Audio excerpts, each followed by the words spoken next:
नमस्कार। Online class में आप सभी का हार्दिक स्वागत है।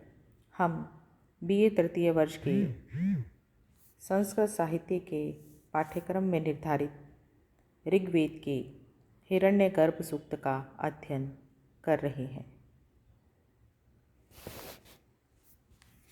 हिरण्यगर्भ सूक्त ऋग्वेद के दशम मंडल का 121वां सूक्त है। इसके ऋषि हिरण्यगर्भ हैं और देवता विराट, प्रजापति, ब्रह्म के पर्याय स्वरूप क संज्ञक प्रजापति या हिरण्यगर्भ हैं। इस सृष्टि के आदि में सबसे पहले हिरण्यगर्भ की ही सृष्टि हुई थी और जब यह उत्पन्न हुआ तो संपूर्ण सृष्टि का यही एकमात्र स्वामी था। इसी ने ही इस द्युलोक और पृथ्वीलोक को धारण किए हुए था। इसी के तेज से अंतरिक्ष स्थिर था। देवलोक और भूलोक के प्राणी इसी को ही अपनी रक्षा के लिए बुलाते थे।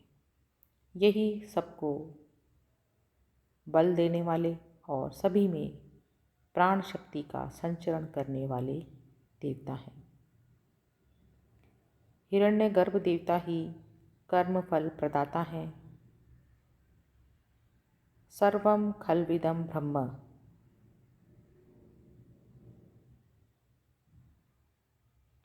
इसका विकास भी हिरण्यगर्भ के आधार पर ही हुआ है। इस प्रकार के हिरण्यगर्भ का पूर्व के 3 वीडियो में हम 6 मंत्रों तक अध्ययन कर चुके हैं। आज हम इसके अग्रिम 2 मंत्रों का अध्ययन करेंगे। इसी क्रम में इसका 7वां मंत्र इस प्रकार है। आपो ह यद बृहतिर्विश्वमायनगर्भं दधाना जनयन्तीरग्निं ततो देवानां समवर्ततासुरेकः कस्मै देवाय हविषा विधेम। इसका पदपाठ है। आपः ह यत् बृहति विश्वम आयन गर्भं दधानः जनयन्ति ही अग्निं ततः देवानां सम अवर्ततः असुः एकः कस्मै देवाय हविषा विधेम। यत् गर्भं दधाना, जिस हिरण्यगर्भ रूप प्रजापति को गर्भ के रूप में धारण करते हुए, दधाना यानी धारण करते हुए, अग्नि को जनयन्ति ही उत्पन्न करते हुए, बृहति महान जलों ने, बृहति आपः महान जलों ने, ह निश्चय ही, विश्वम सृष्टि के आरंभ में संपूर्ण विश्व को आयन व्याप्त किया हुआ था, अर्थात चारों ओर जल ही जल था।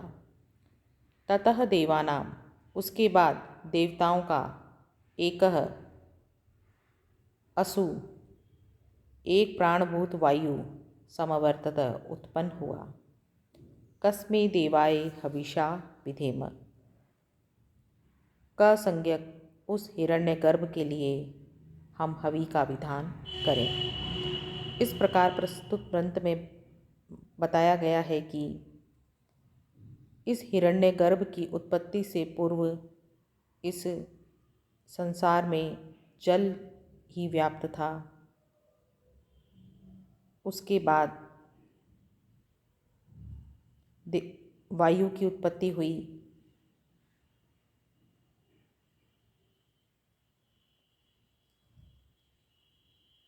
इस प्रकार सृष्टि की प्रक्रिया का वर्णन करते हुए कहा गया है कि जिस हिरण्यगर्भ रूप प्रजापति को गर्भ के रूप में धारण करते हुए अग्नि को अर्थात अग्नि के उपलक्षण स्वरूप पंचमहाभूत पृथ्वी, जल, तेज, वायु और आकाश इन को उत्पन्न करते हुए महान जलों ने निश्चय ही इस सृष्टि के आरंभ में संपूर्ण विश्व को व्याप्त किया हुआ था। उसके बाद देवताओं अर्थात इंद्रियों का प्राणभूत वायु उत्पन्न हुआ। सुख स्वरूप अथवा कसंज्ञक उस हिरण्यगर्भ प्रजापति का हम हवि के द्वारा पूजन करें। इस मंत्र में त्रिष्टुप छंद है। अब हम इसका 8वां मंत्र पढ़ेंगे। यश्चिदापो महिना पर्यपश्यद्दक्षं ददाना जनयन्तीर्यज्ञं यो देवेष्वधि देव एक आसीत् कस्मै देवाय हविषा विधेम। इसका पदपाठ है। यह चित आपः महिना पर्यपश्यत् दक्षं दधानः जनयन्तीः यज्ञं यः देवेषु अधिदेवः एकः आसीत् कस्मै देवाय हविषा विधेम। यह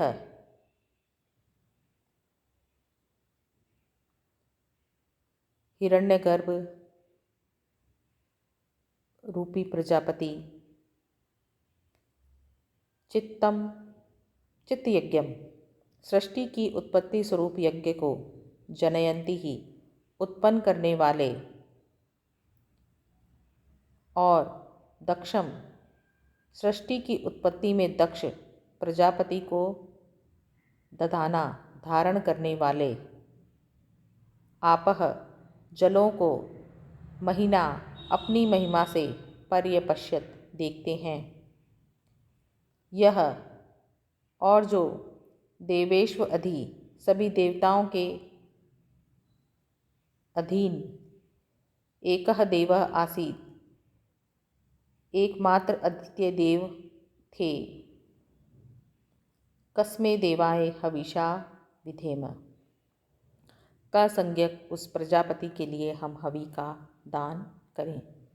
इस प्रकार इस मंत्र में कहा गया है कि जो हिरण्यगर्भ प्रजापति सृष्टि की उत्पत्ति रूप यज्ञ को उत्पन्न करने वाले हैं और जो सृष्टि की उत्पत्ति में दक्ष प्रजापति को धारण करने वाले जलों को अपनी महिमा से देखने वाले हैं और जो सभी देवताओं के मध्य में उनका स्वामी हैं, आदित्य देव हैं, सुख स्वरूप तथा कसंज्ञक उस प्रजापति का हम हवि के द्वारा पूजन करें। इसके 7वें और 8वें मंत्र में भी त्रिष्टुप छंद है। इस प्रकार हमने हिरण्यगर्भ सूक्त के 8 मंत्रों का अब तक अध्ययन कर लिया है।